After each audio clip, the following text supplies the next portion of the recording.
자, 여러분. 성막을 직접 만들어 보고 잘 살펴보았나요? 생각보다 만들만 하죠? 조금 모양이 아쉬운 부분도 있을 것 같아요. 하지만 성막 직접 만들어 보고 어떠한 것인지 생각해 보고 그리고 성막이란 이것이구나 라고 깨닫는다면 조금 아쉽더라도 충분히 가치 있는 그런 시간 될 거라고 생각합니다. 그러니까 이제 성막이 무엇인지 그 의미를 생각해보는 시간 가져야 하지 않겠습니까? 성막이 무엇인지 생각해보고 알아보는 시간 오늘 우리가 가져보려고 해요. 꽤 긴 이야기가 될 거예요. 천천히 쉬어가면서 들어도 아무 문제 없고요. 여러분 먹을 거 먹어가면서 그렇게 해도 아무 문제 없고 워크북 읽어가면서 천천히 쉬어가면서도 해도 문제 없습니다. 부담 갖지 마시고 예배가 아니니까 이렇게 좀 힘 빼고 그렇게 생각해보는 시간 가져보고자 해요. 천천히 우리 같이 함께 진행해 보겠습니다. 자, 여러분. 지금 우리가 보고 있는 영상은 세 번째 영상이에요.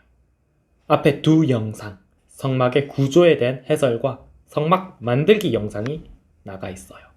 앞에 영상들 보고 직접 만들고 이해하지 않으면은 지금 이게 하는 이야기가 좀 어려울 수도 있으니까 한번 보고 오시길 추천드릴게요. 자, 먼저 첫 번째, 성막에 대한 기본적 접근을 하는 시간을 가져보도록 하겠습니다. 성막은 성경에서 무려 50회에 총 걸쳐서 등장하는, 정확하게는 50장에 걸쳐서 등장하는 아주 많이 등장하는 개념이에요. 여러분, 50장이 얼마나 되는 양인가요? 창세기가 50장이고 출애굽기가 40장이에요. 성경 한 권, 무려 창세기, 출애굽기 정도 되는 책 한 권 자체가 성경에서 등장하는 성막의 분량이에요. 엄청나게 많이 등장하는 거예요. 이렇게까지 많이 등장하는 개념은 생각보다 많이 없어요. 막 하나님, 예수님 이런 개념 아니면은 성경에서 성막만큼 등장하는 개념 별로 없습니다. 잘 살펴보면 출애굽기에서 13장에 걸쳐서, 레위기에서 18장에 걸쳐서, 민수기에서 13장에 걸쳐서, 신명기에서 2장, 신약의 히브리서에서 총 4장에 걸쳐서 등장합니다. 도합 50장이에요. 무려 50장. 성경에서 진짜 자주 등장하는, 빈도 높게 등장한 개념이에요. 그래서 단순히 생각해봐도 되게 중요하겠구나. 우리가 그렇게 생각해 볼 수 있습니다. 그러면 그 성막이 무엇이냐라는 것을 우리가 생각해 볼 수 있죠. 우리가 흔히 접근하기론 성막이란 구약시대의 이동식 교회 건물이다. 이렇게 생각해 볼 수 있습니다. 하나님이 임재하시는 장소라고 하지만 그 주 목적은 제사였기 때문이에요. 제사가 오늘날 용어로 표현하면 예배죠. 그러니까 기본적으로 예배드리기 위해 필요한 이동식 예배당, 이게 성막이다라고 생각해 볼 수 있습니다. 그런데 구약시대엔 성전도 존재하잖아요. 이 성막과 성전의 차이가 몇 가지 존재하지만 가장 큰 차이점은 성막은 이동식 텐트, 그렇게 생각하시면 되고 성전은 거대 건물입니다. 즉 쉽게 접근하자면 성막은 이동식 텐트형 예배당, 그렇게 생각할 수 있습니다. 성막이 사용하던 시대는 이스라엘이 출애굽에서 광야를 방황하고 가나안 땅을 정복하는 과정을 거쳐서 성전이 건축되기 이전까지 사용했어요.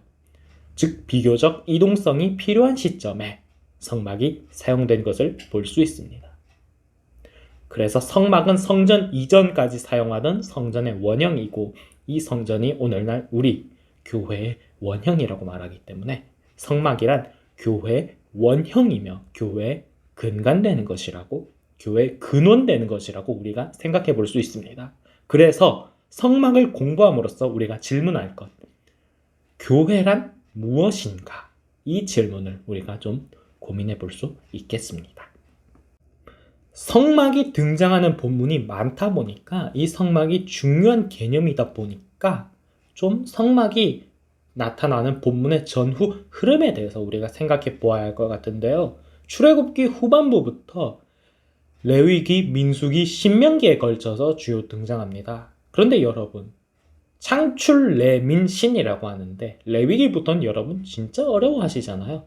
정확하겐 출애굽기 후반부터 여러분 되게 어려워하시잖아요. 그래서 한번 잘 우리가 간단하게 살펴보는 시간 가지도록 할게요. 여러분 출애굽기 19장까지는 이집트의 왕자 같은 그런 매체를 통해서도 여러분 꽤 많이 접했을 내용이니 넘어가고 19장부터 살펴볼게요. 19장 무슨 내용입니까? 이스라엘 백성이 시내산에 도착하는 내용이죠. 그리고 20장에서 24장까지는 하나님이 이스라엘과 세우실 기본되는 율법들을 말씀해 주십니다. 10계명이 그 중에 있어요. 10계명. 즉 10계명이란 이스라엘의 가장 기본되는 율법이다. 그렇게 보시면 되겠습니다.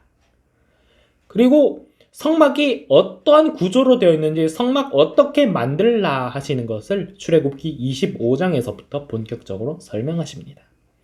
그리고 31장까지 성막에 대해서 하나님이 쭉 설명해 주시다가요. 32장부터는 잠시 금송아지와 같은 좀 여러 사건 사고들이 일어납니다. 사건 사고 일어나고 난 후에 35장부터 다시 성막을 만드는 이야기가 시작됩니다. 그리고 출애굽기 40장에 성막에 하나님이 임재하시는 것으로 출애굽기가 끝납니다. 그렇게 시내산 밑에서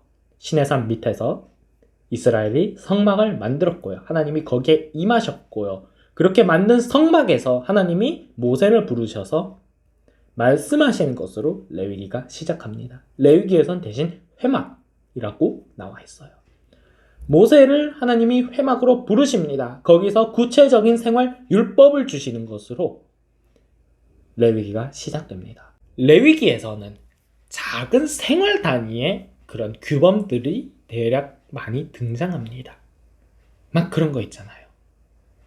피부병 걸렸으면 제사장 찾아가라. 이런 거. 제가 자주 언급해드렸던 요런 본문들. 요런 세부적인 그러한 율법들이 레위기에선 대량으로 등장합니다. 아주 구체적인 율법들이 등장해요. 율법의 거대 개념이 나온 출애굽기와 반대되죠. 그렇게 레위기에서 쭉 하나님이 율법을 주시고 난 후에 이제 민수기로 넘어갑니다. 레위기 하나 통째로가 하나님이 시내산 밑에 성막에서 모세에게 말씀해 주신 율법 덩어리예요. 그리고 민수기에서는 이제 광야를 전진하기 시작합니다. 광야를 전진할 때 어떻게 하나요? 민수기에서 성막을 중심으로 진영을 세웁니다. 성막을 중심으로 진영을 세워요. 그렇게 진영을 세워서 나아갑니다. 그리고 광야에서 일어났던 사건 사고들이 민수기에 적혀 있는 것입니다. 시내산을 출발하는 것이죠. 그리고 신명기로 넘어갑니다. 40년의 광야 생활을 끝낸 후에 신명기에서 이제 모세가 나이가 들어 고별 설교를 하는 것이죠. 신명기는 가나안 들어가기 직전에 이스라엘 향해 준 모세의 고별 설교였습니다. 자, 여기까지 보았을 때 성막 꽤나 중요한 거 맞아 보이죠? 성막 성경에서 굉장히 내용적으로 중요한 위치를 기본적으로 차지하고 있습니다. 창세기, 출애굽기, 레위기, 민수기, 신명기인데 그 중에서 출애굽기 후반부에서 레위기, 민수기가 사실상 성막을 배경으로 하고 있다는 것. 얼마나 중요한 개념일까요? 여러분, 성막 중요합니다. 중요해요. 자, 이제 단어로 보는 성막을 한번 살펴보도록 하겠습니다. 무슨 말이냐? 성막이라고 하는데 이게 무슨 의미냐? 그걸 살펴보려고 해요. 가장 먼저 성막입니다. 한글로 성막이란 거룩할 성자에 장막, 막자를 사용합니다. 거룩한 장막 이런 의미죠. 우리 무대막 같은 걸로 그런 무대막 지금 여기 뒤에 여러분들에게는 아마 안 보이겠지만 크로마키 1000 걸려 있습니다. 이러한 막이 덮여진 거룩한 장소라는 의미예요. 그리고 성막이라고 우리가 말하지만 한글 성경에는 성막 하나로 나오지만 원래 구약 성경의 언어인 히브리어에서는 총 2가지의 표현이 등장합니다. 총 2가지의 표현이 사용되는데 그걸 한글 성경에선 하나로 성막이라고 통칭되어 있습니다. 그걸 하나하나 천천히 살펴볼게요. 첫 번째가 오헬입니다. 히브리어 오헬. 이건 엄밀하게 말하면 천막을 의미하는 거예요. 천막. 그래서 출애굽기 26장 9절에서 성막 전면을 덮는 막을 의미하는 것으로도 사용되었어요. 이러한 천막으로서의 오헬은 덮는 것, 그 덮는 것이라는 의미를 가지고 있습니다. 두 번째는 미시칸입니다. 미시칸. 이 미시칸은 성막 구조 자체를 의미할 때 주로 사용되었습니다.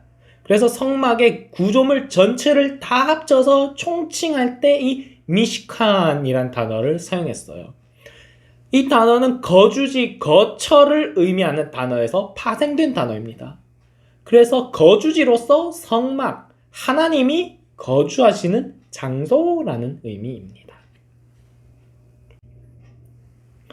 두 번째는 성소입니다. 성소. 앞서 성소 같은 경우에는 지성소와 성소할 때 그 성소도 있었잖아요. 그걸 지칭한 것이라고 생각해도 됩니다. 거룩할 성자에 바소자를 사용합니다. 바소자가 좀 뜻이 다양하기는 한데 굳이 정리하자면 어떠한 곳, 장소, 지위, 위치, 자리 이런 의미예요. 그래서 한자의 의미를 생각해 보았을 때 이곳은 거룩한 장소라고 이해할 수 있습니다. 이 성소의 히브리어 표현은 미크다시입니다. 이 의미는 하나님이 임재하시는 장소라는 의미가 강합니다. 거룩하다라는 카다시에 장소의 의미를 장소를 의미하는 미라는 표현이 붙었어요. 그래서 거룩한 장소다. 이렇게 우리가 이해해 볼 수 있습니다. 이 의미가 확장되어서 성소라는 표현은 일종의 하나님이 왕으로 거하실 궁전이라는 의미도 가지고 있어요.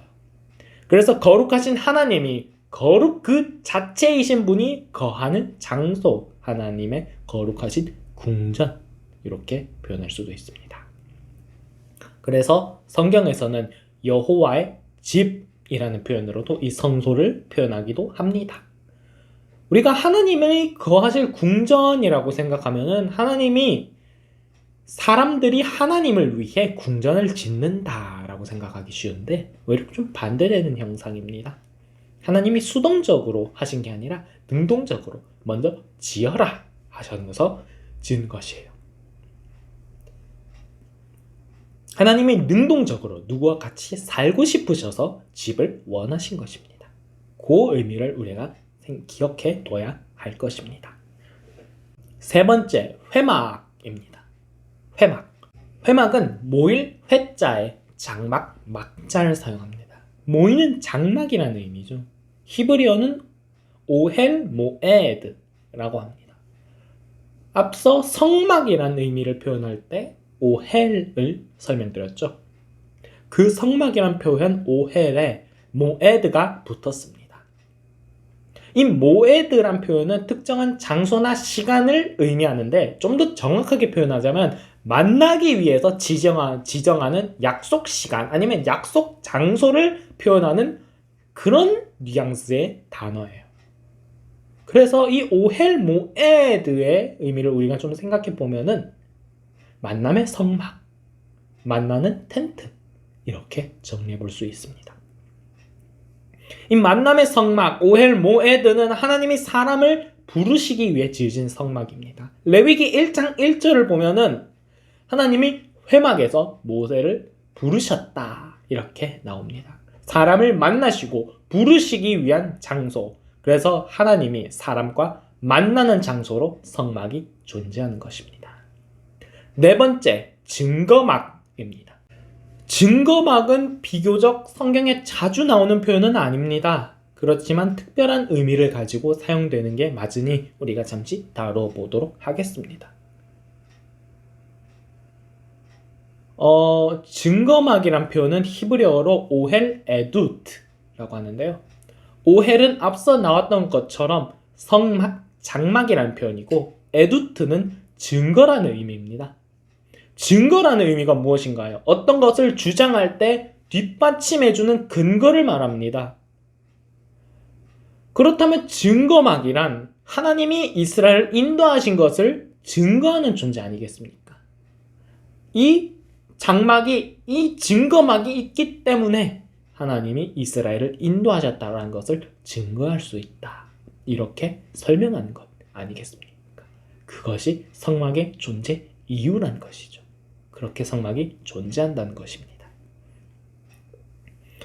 이 외에도 성경에서 사용된 표현들을 정리해보면 좀 더 다양한 표현들이 있습니다. 요셉의 장막, 여호와의 집, 하나님의 집, 여호와의 장막, 여호와의 전, 여호와의 성소 등의 표현들이 사용되기도 했습니다만 이 표현들은 성막만 지칭할 때 사용한 것이 아니라 성막의 뒤를 이어 생긴 건축물인 성전을 표현할 때에도 사용한 경우가 많습니다. 때문에 이러한 의미들은 성전이기 때문에 오늘은 우리가 성막에 대해서 볼 거라 조금 구별해서 생각해 보도록 하겠습니다. 자, 그러면 우리가 한번 생각해 볼 게 있습니다. 성막은 기본적으로 이동용 예배당입니다. 아브라함, 이삭, 야곱의 시대를 이스라엘 민족의 조상들의 시대라 해서 족장시대라고 합니다. 이 족장시대에는 족장들이 지역을 이동할 때마다 제단을 쌓으며 하나님을 예배했습니다. 이것을 생각해 볼 때 출애굽한 이스라엘도 그때마다 제단을 쌓아서 하나님을 예배해도 생각보다 별 문제가 없을 것 같다는 생각이 듭니다. 그런데 하나님은 성막을 지으라고 하셨죠. 왜 그러신 것일까요? 즉, 우리가 성막이 왜 필요한 것인지 생각해 볼 필요가 있을 것 같습니다. 성막의 필요성입니다. 성막이 어떤 것인지 좀 우리가 보려면 성막이 왜 필요한 것인지에 대해서도 구체적으로 살펴볼 필요가 있습니다. 하나님이 임재하시는 장소라는 것이 성막보다 좀 더 단순한 장소여도 될 수 있습니다. 그러나 성막같이 복잡하고 세부적인 장소를 하나님은 굳이 선택하셨습니다. 왜 그런 것일까요? 우리가 쉽게 생각할 수 있는 간단한 이유가 몇 가지 있습니다. 이동식 성막이 제단을 일일이 새로 쌓는 것보다 저렴할 수 있다. 이스라엘이 자주 이동했으니까.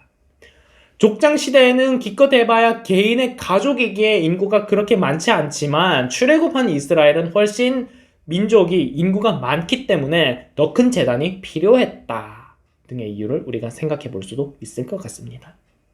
그런데 그것 말고도 더 큰 이유가 존재합니다. 총 두 가지 살펴볼게요. 첫째로는 신정 정치의 필요성, 둘째로는 사회적 필요성이 있습니다.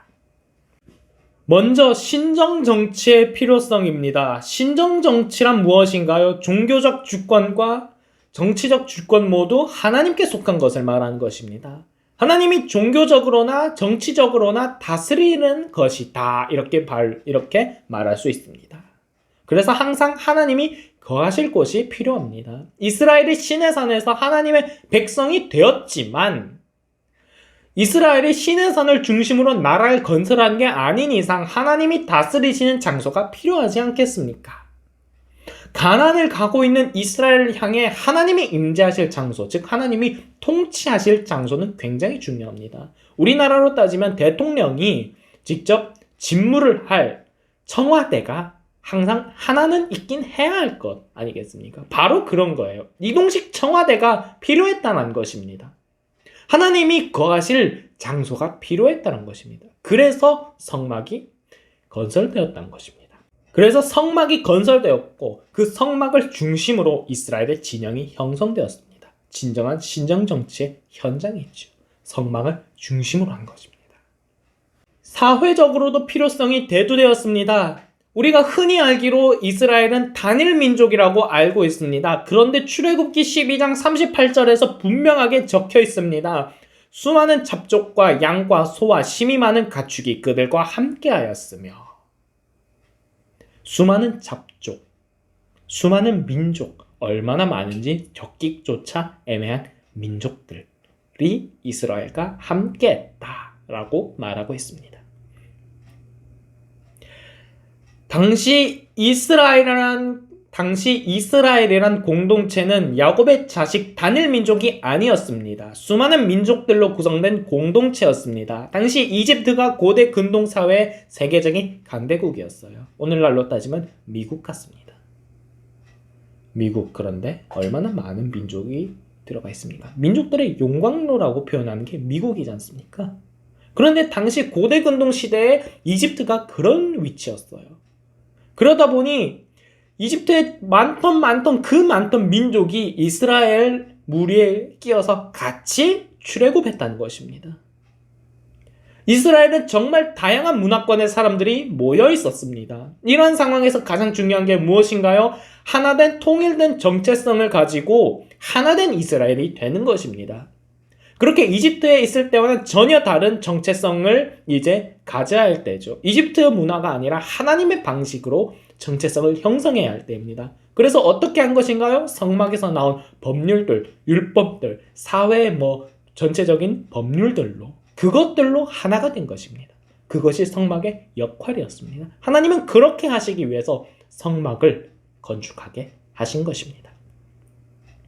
그리고 그 성막을 통해서 하나님 앞에서 문제가 있을 때는 문제를 해결하고 하나님과 대화하고 하나된 이스라엘로 살아갈 수 있었던 것입니다. 그것이 성막의 역할이었습니다.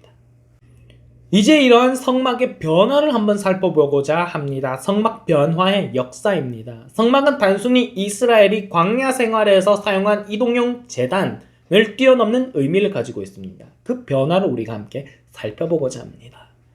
먼저 광야 유랑 시기에 성막이 시작됩니다. 이스라엘이 광야 생활을 유랑하면서 여행할 때는 법궤와 모든 성막 부속품, 기구들을 정리해서 레위인들이 메고 여행했습니다. 심지어 레위인들 개개인이 맡을 부분들이 나뉘어져 있었다라고 말합니다. 그것을 분해해서 운반하고 들고 다녔습니다. 지금 여기 사진처럼 성막, 법궤 옮기고 있는 레위인들, 이런 모습으로 다 들고 다녔습니다.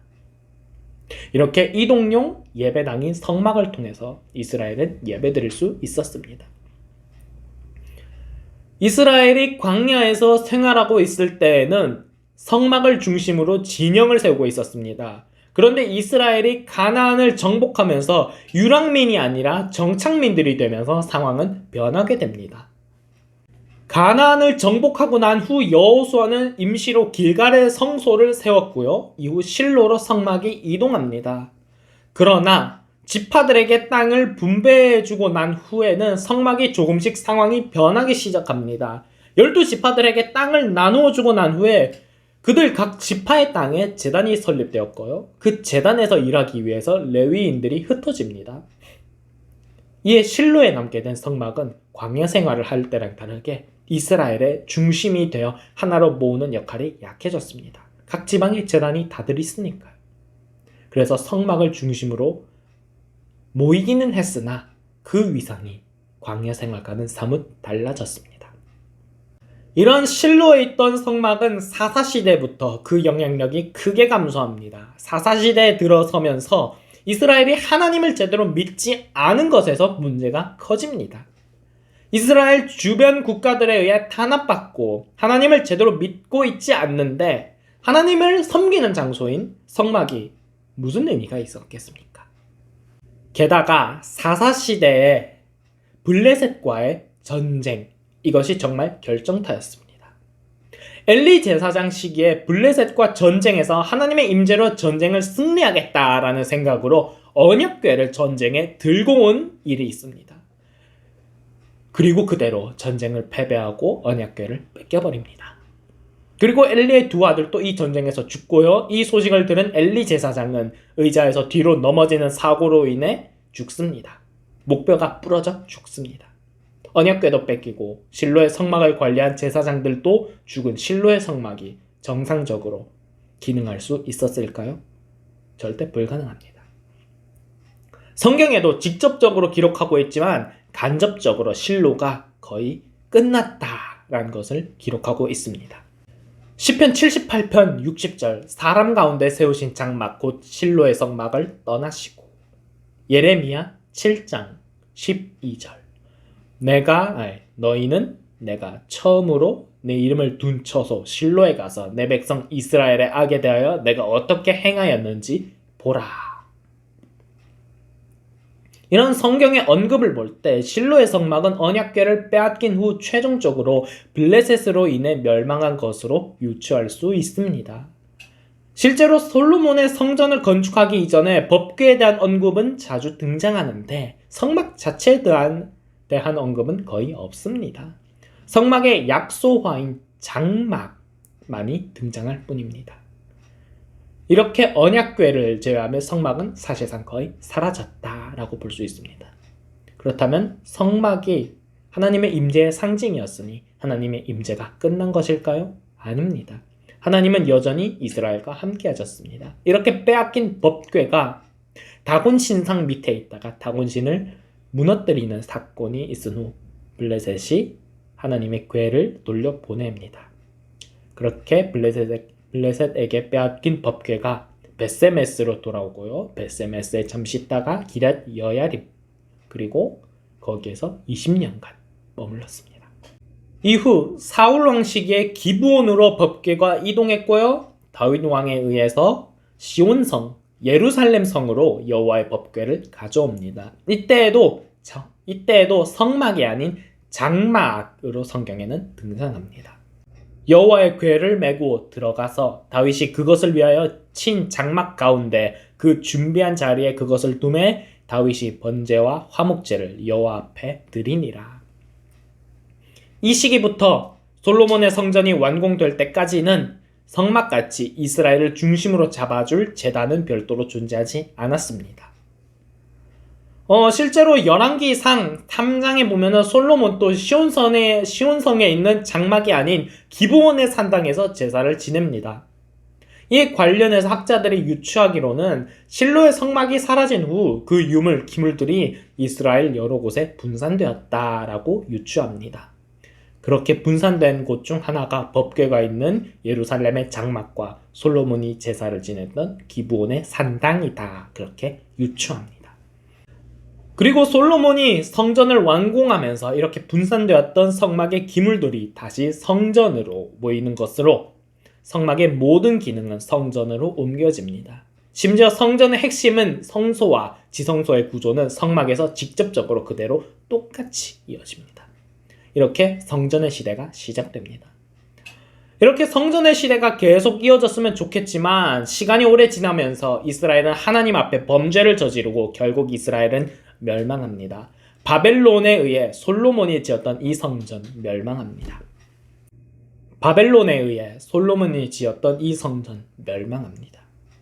이때 성막의 유물이 소실됩니다. 실로의 멸망 때에도 남아있던 언약궤도 이때 소실된 것으로 유추합니다. 실제로 언약궤에 대한 언급은 이 이후에 히브리서에서 성서를 언급할 때 한번 요한계시록에서 환상으로 보여주시는 장면 한 번 이것을 끝으로 언약궤는 더 이상 언급되지도 않습니다. 사실상 사라진 것이라 보면 됩니다. 솔로몬의 성전이 멸망하면서 동시에 모세의 성막 또한 완전하게 끝났다라고 보시면 됩니다. 그런데 이것으로 성막의 정신이 끝난 것인가요? 아닙니다. 이스라엘이 포로에서 돌아오면서 다시 성전을 재건합니다. 이것을 2차 성전, 스룹바벨 성전이라고 하는데요. 이 성전은 앞에서 말씀드렸다시피 하나님의 언약궤가 없습니다. 성막의 기물이 안에 없었습니다. 새로 만든 거예요. 모세를 통해서 시키신 그 성막 하나도 없습니다. 그럼에도 불구하고 하나님은 이곳에 임재하셨고 그 예배를 받아주셨습니다. 그러한 성전은 시간이 흘러서 여러 일들을 겪게 됩니다. 알렉산더 대왕 시기에 이스라엘이 알렉산더가 세운 제국의 속국이 되어서 헬라 문화로 인해 우상 숭배의 장소로 변한 일도 있었고요. 헤롯 대왕 시기, 예수님이 태어나시기 직전 헤롯 대왕 시기에 대대로 보수 공사를 진행하여 3차 성전, 헤롯 성전이란 이름으로 불려져서 변화하게 됩니다. 2차 성전이 스룹바벨 성전이 솔로몬의 성전보다도 많이 초라했던 것과 달리 헤롯 성전은 솔로몬의 성전보다도 훨씬 거대하고 화려한 대증축이었습니다. 그렇게 큰 위상을 지니고 있던 성전이었지만 예수님이 복음서에서 비판하시기로는 강도의 소굴이다 라고 말하고 있죠. 원래 성전이 가지고 있던 의미가 퇴색되어 버렸습니다. 이게 어떻게 된 일일까요? 그리고 AD 70년 로마의 유대 정복 때 성전은 멸망합니다. 완전히 멸망합니다. 그 이후 성전은 다시는 건축되지 않고 현대 오늘날까지 이어지고 있습니다. 이것으로 성전의 직접적인 변천사는 끝입니다. 그런데 오늘날 우리는 교회가 현대 성전이라고 부릅니다. 이것은 어떻게 된 것일까요? 성막의 변천의 역사에서 진짜 중요한 것은 무엇일까요? 역사는 단순히 역사를 아는 것이 문제가 아니라 그 역사를 통해 어떠한 교훈을 얻는 것이 중요합니다. 이 역사, 이 성막의 역사가 보여주는 것은 무엇인가요? 우리가 그것을 생각해 보면 합니다. 5번째 파트, 오늘 우리의 결론부입니다. 이 성막에 대해서 궁극적으로 다뤄야 할 결론부입니다. 하나님의 임재, 하나님의 통치입니다. 성막, 성전, 교회를 통한 변화, 성전의 멸망이 보여주는 것, 그 의미는 하나님의 임재가 중요하다는 것입니다. 하나님의 언약궤도 중요합니다. 그러나 그것이 있으나 없으나 항상 하나님은 임재하셨습니다. 성막에 기물이 있으나 없으나 항상 하나님은 함께 하셨습니다. 이러한 하나님의 임재, 하나님의 통치는 하나님의 나라라는 개념으로 말합니다. 이제 우리가 성경에서 말하는 성막의 가장 핵심되는 개념, 하나님의 나라와 하나님의 임재에 대해서 생각해 보고자 합니다. 하나님의 나라란 무엇인가요? 여러분 각자 한번 좀 생각해 봅시다. 생각해 보고 넘어가고 답변을 보아야 하지 않겠어요? 하나님의 나라란 무엇이라고 생각합니까? 어떤 건가요? 성경이 말하는 하나님의 나라 무엇일까요? 하나님의 나라 무엇이라고 생각하십니까? 성경이 말하는 하나님의 나라는 총 3가지의 의미가 중복되어 있는 단어입니다. 3가지의 의미를 다 가지고 있는 단어예요. 첫째, 하나님의 통치를 의미합니다. 둘째, 하나님의 통치를 내가 경험하는 것을 의미합니다. 하나님의 통치를 경험하는 영역입니다. 셋째, 메시아가 다시 오셔서 완전한 통치를 하시는 것, 그것을 의미합니다. 미래의 영역을 말합니다. 즉, 하나님의 나라 개념에서 가장 중요한 것은 하나님의 다스리심과 하나님의 임재하심입니다. 그것을 이루어지는 것을 보고 성경은 하나님의 나라라고 말합니다. 하나님 나라의 최초의 형태는 에덴 동산이었습니다. 의외일 수 있지만 가장 완전한 형태입니다. 종말은 창조의 회복이란 말도 있습니다. 하나님의 통치가 가장 완전하게 이루어지던 때는 종말의 때이기도 하지만 동시에 태초이기도 합니다. 왜냐? 태초에는 하나님이 가장 완전하게 다스리셨거든요. 성경에 그대로 나오지 않습니까? 에덴 동산에서 하나님과 사람이 자유롭게 대화했으며 하나님의 뜻이 어디서나 이루어졌으며 하나님의 임재는 한 곳에서만 아닌 어디에서나 이루어졌습니다. 이러한 모습을 통해 학자들은 에덴 동산을 비유적으로 하나님의 영광의 성소다라고도 표현하기도 합니다. 에덴 동산이야말로 모든 성막, 성전, 교회가 가지는 가장 이상적인 하나님의 나라 모습일 것입니다. 그렇지만 이런 에덴 동산이 인간의 죄로 인해 하나님의 성소에서 의식주에 참여할 수 있는 그런 권리를 잃어버립니다. 그렇지만 하나님은 인간들을 위해 제사의 방법으로 하나님의 임재의 자리로 나올 수 있게 해주셨습니다. 이제 제사의 시대가 열린 것이에요. 제사의 시대입니다. 이제부터. 이런 제사의 시대는 아담의 시대로부터 계속 이어집니다. 아담 때부터 계속 제사가 이어지는 것이죠. 제사는 하나님을 만나는 경험이며 하나님의 임재를 느끼는 유일한 방법이었습니다. 대신 이때는 하나님이 어디에 직접 계속 거주하시거나 임재하시는 그러한 모습은 딱히 나타나지 않았습니다. 이런 하나님의 임재가 모세의 성막 시기를 거치면서 특별한 장소로 변합니다. 이스라엘 백성과 시내산에서의 만남이 대표적이죠. 이 시내산은 호렙산이라고도 성경에 표현이 되는데요. 이 호렙산에서 모세는 하나님의 부르심을 받았습니다. 이 호렙산에서 떨기나무에 임재하셨고요. 출애굽하신 후에 하나님은 이스라엘과 시내산에서 만나셨습니다.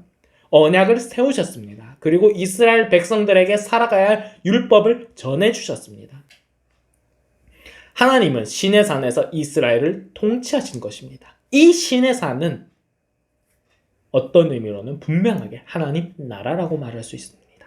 그리고 시내산에서 성막을 만들라고 말씀하셨고요. 그렇게 만든 성막에 하나님이 또다시 임재하셨습니다. 하나님의 예배 장소라고 생각할 수 있는 성막은 그것을 넘어서서 하나님이 임하시는 장소 그 자체가 됩니다. 예배와 임재는 매우 크게 연결되어 있습니다. 그런 성막을 중심으로 이스라엘이 진영을 세웠으며 하나님의 말씀을 들었고 이스라엘 진영 가운데서 하나님의 다스리심, 하나님 나라의 모습이 나타났습니다. 사사시대를 거치면서 앞서 말씀드렸듯 성막은 크게 등한시되었습니다. 그러한 상황이기에 예배도 무시되었고 자연스럽게 이스라엘과 하나님과의 만남 역시 멀어졌습니다. 그러다 보니 이스라엘에는 하나님의 다스리심의 모습도 없어졌으며 하나님의 나라라는 정신 또한 사라졌습니다. 그 결과를 보여주는 게 우상숭배로 대표되는 이스라엘의 모습과 동시에 사사시기에 기록된 사회윤리적 범죄들입니다. 우리가 여기서 좀 조심해서 생각해야 하는 것이 성막에는 항상 하나님이 임재하셨지만 성막이 있기만 하면 하나님이 임재하신다라고 생각하면 안 된다는 것입니다. 무슨 말이냐? 하나님의 임재의 여부는 하나님께 달린 것이지 물건에 종속된 것이 아니란 것입니다. 하나님이 건물이나 물건에 종속되신 분이라면은 사무엘서에서 이스라엘은 블레셋과의 전쟁에서 하나님의 법궤에 반드시 함께 하셔서 하나님이 반드시 하나님의 법궤에 매여 있어서 블레셋과의 전쟁에서 이스라엘이 승리했어야만 했습니다. 그게 아니라면 하나님이 무능력하셨다는 거겠죠. 그게 아니지 않습니까? 법궤는 하나님의 임재의 상징이지만 법궤가 하나님의 임재를 보장하지 않습니다. 하나님이 자동적으로 임재하지 않으십니다. 하나님의 임재는 우리가 간절히 기도해야 하는 것입니다. 예배하기만 한다고 해서 하나님이 임재하시는 것이 아닙니다. 모든 일에 이것은 동일합니다. 하나님의 나라가 하나님의 임재하심이 하나님이 함께 하시길 간절히 기도해야만 하는 것입니다.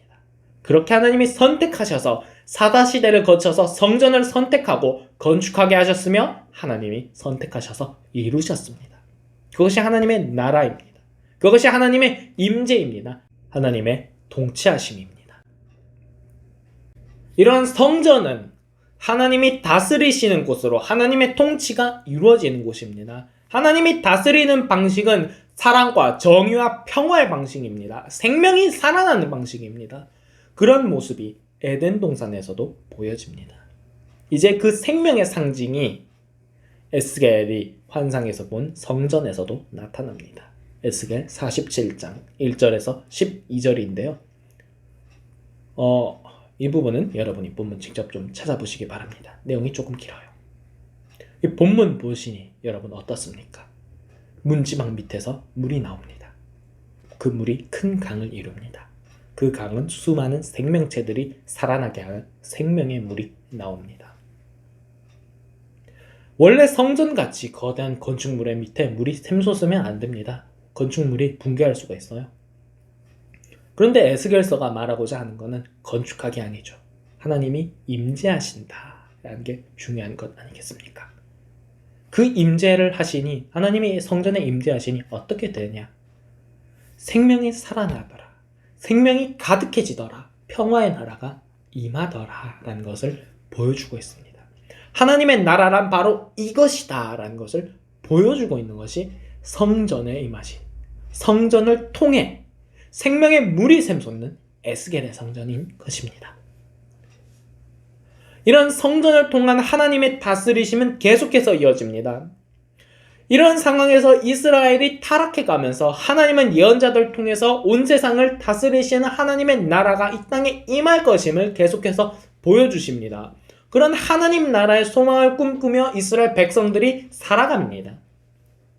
그리고 긴 시간이 흘러서 예수님이 이 땅에 임하십니다. 예수님을 통해 하나님이 육신을 입고 이 땅에 두 발로 직접 임하십니다.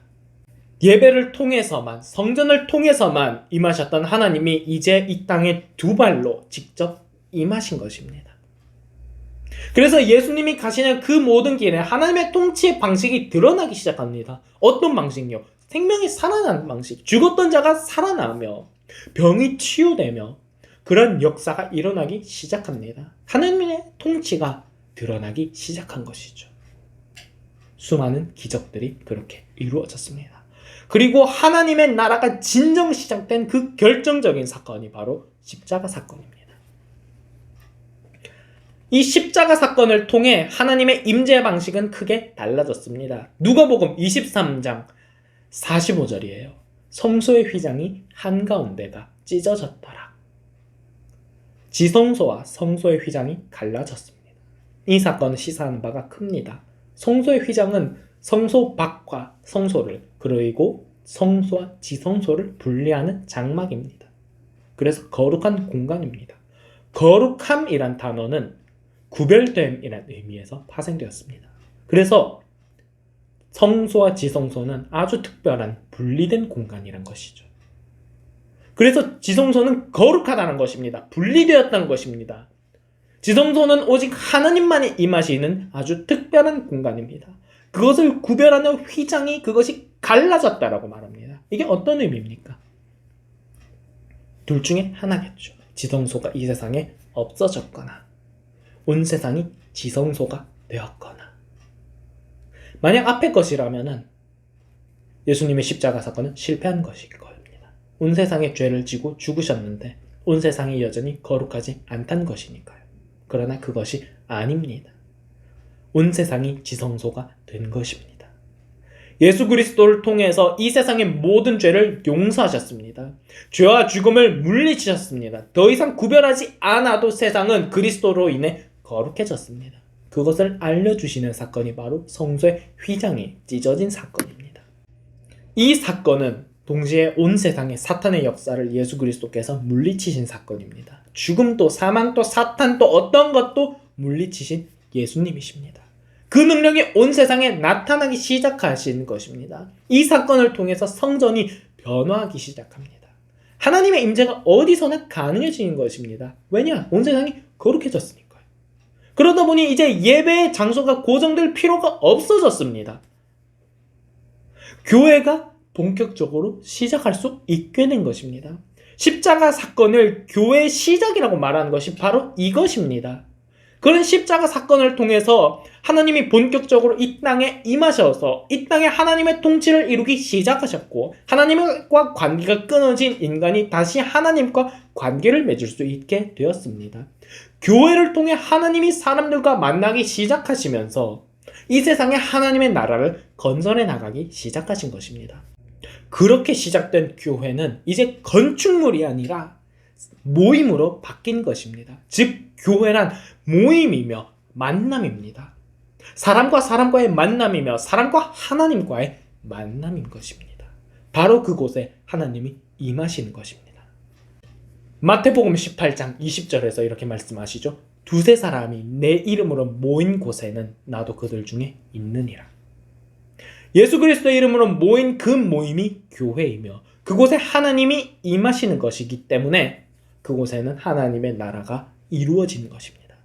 그리고 온 세상에 교회가 세워지면 그때 예수 그리스도께서 다시 임하시는 것으로 하나님의 나라는 완전하게 이루어지는 것입니다.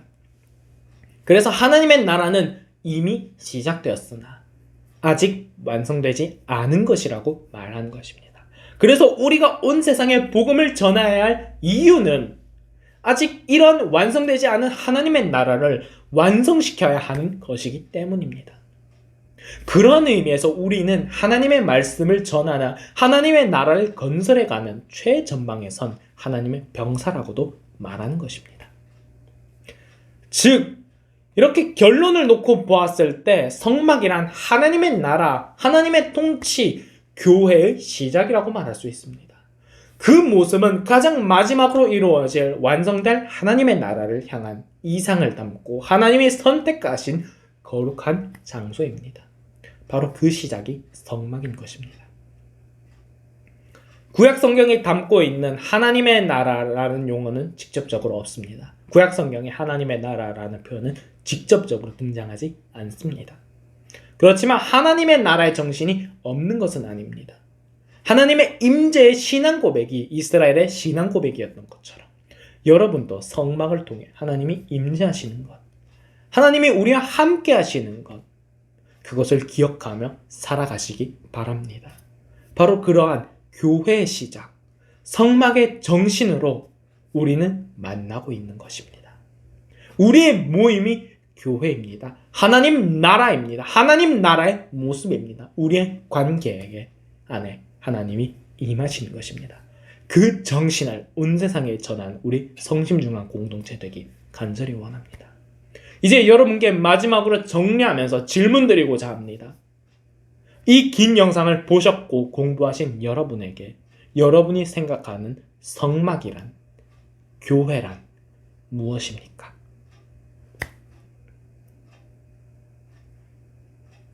긴 해설 영상이었습니다. 보시느라 수고 많으셨고 앞으로 더욱 열심히 주님과 함께 살아가는 여러분이 되시길 간절히 기도하겠습니다. 감사합니다.